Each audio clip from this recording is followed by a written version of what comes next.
And I grew up in Lubbock, Texas, and so because of that, I've kind of been to the National Ranch and Heritage Center about 200 times.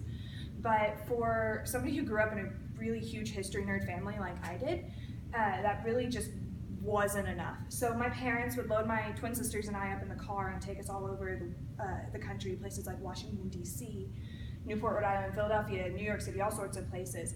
And what that's kind of done in my life has given me this desire, this hunger, I guess, to go out and seek more and find it out on my own. And now that I'm an adult, I can kind of do that.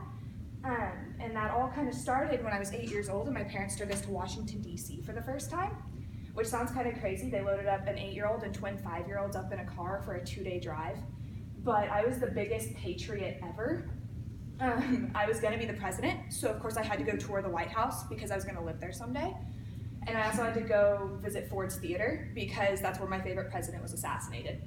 So in the 4 days that we were there, we did visit the White House and Ford's Theater, and we also visited places like the Lincoln Memorial, Arlington National Cemetery, all sorts of places. And I fell in love with this place. And it just made me want to see more of the city, which I did. I've been back 3 times. And also made me want to visit other places. And my parents, being the great parents they were, obliged. So another place I've been, when I was 15, I went to Newport, Rhode Island with my mom. And this is the playground of the super rich. These people built huge mansions. One of them is so opulent. There's platinum on the walls, which could pay for all of our college educations, just this one room. And we toured all these places. We stay in a bed and breakfast built in 1803.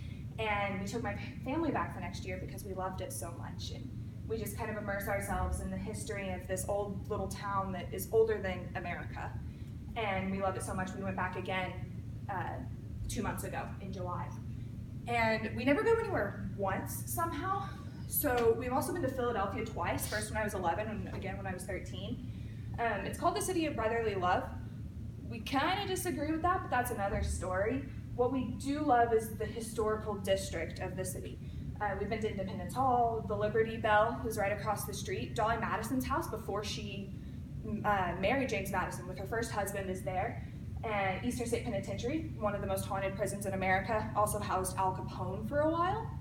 And we've also kind of done some more of the contemporary history of Philadelphia, which is the cheesesteak war with Pats and Geno's, and we can't bring it up even now in my family because my parents will debate about which one was better, and it's interesting. And of course, you can't talk about history in America without talking about New York City. We went as a family when I was 13 and when I was 16. We went to see the Statue of Liberty, Ellis Island, the Empire State Building. We went up to Tarrytown, New York, which is the home of the Rockefellers, and Sleepy Hollow, which of course is famous for the legend of Sleepy Hollow.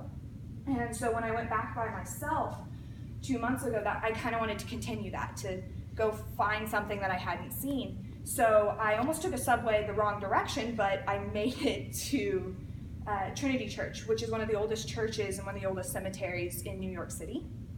And there's a lot of famous people buried there, but I went to see Alexander Hamilton because I was going to the musical later that night, but I wanted to see the man as closely as I could and see the actual history, the person that brought me to New York in the first place. And I also went to the World Trade Center Memorial, which is breathtaking. And anyway, I mean, I could go on and on about all of the places I've been, all the places my parents have taken me as a kid, but my point is, all of these places have had a huge impact on my life. Everywhere I go teaches me a new lesson, a new way of life, a new way of thinking. And if I had just been a kid who got to grow up at the Ranch and Heritage Center, which was great, but I would have learned this place's history, and I would have been limited to here.